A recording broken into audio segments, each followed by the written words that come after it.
Here's a behind the scenes video for this video right here. I'll be going through what I was doing over the last 2 months. Although, I'd honestly that's a speed record because my last stream related video was over 7 months ago.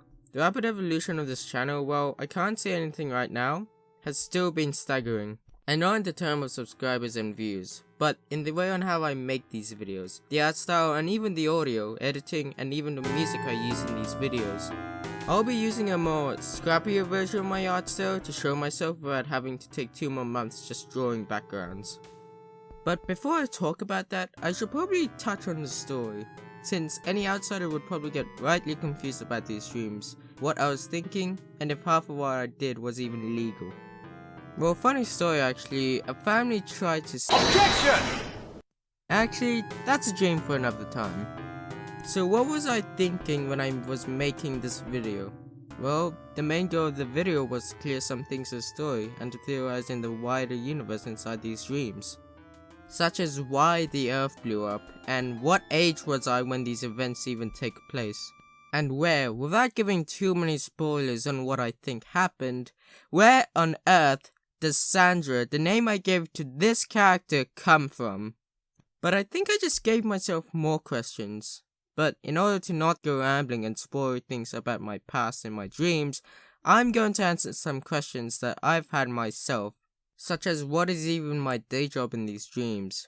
Well, from what I can tell, I work as a mercenary. If you watch the original dream of Act 4, I told you that I had worked as an ant exterminator, but these ants? They were massive, like the size of a tank, and here I was taking them on with nothing but a blaster rifle. A blaster rifle, mind you. Nothing that an exterminator would have access to, unless he wasn't. But hey, you know what? That's just a theory. A dream theory. What was I talking about again? Ah yes, the script and the recording part of this video. Up until now, I was recording without a pop filter in a room that had terrible acoustics. Empty walls, a wide open space. Now, in order to tell you what it feels like to record in these two rooms, here's a small recording clip.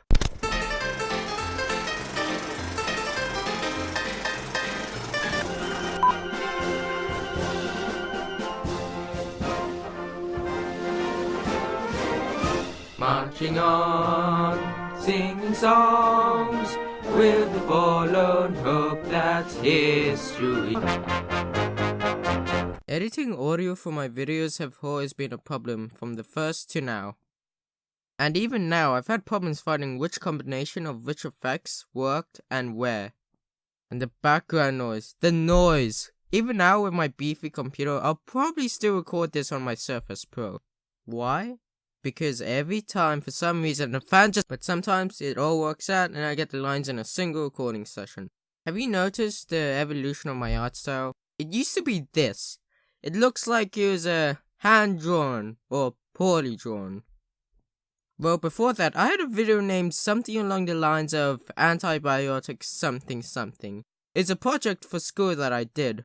And mind you that the art style is actually in a transition period from a previous style that's affectionately named Teardrop Characters. Before them were Minecraft-inspired characters. I'm not kidding you when I told you she was made in a notebook. This is also where Robert came from. He was actually based off of a real-life friend, although I didn't want to show his real name in these videos, so later on down the line I renamed him to Robert. Sandra also was renamed from an older friend I had. Although in this notebook, and many others like it, she has an artificial arm. What else? Well, I used a new system for backgrounds with no line art and just generally better colors. But I think that kind of stuff just comes when you get better and more consistent with your art style. And that concludes this behind the scenes video. It didn't really go behind the scenes, but, well, it was something. So, Colonel Yuri, over and out.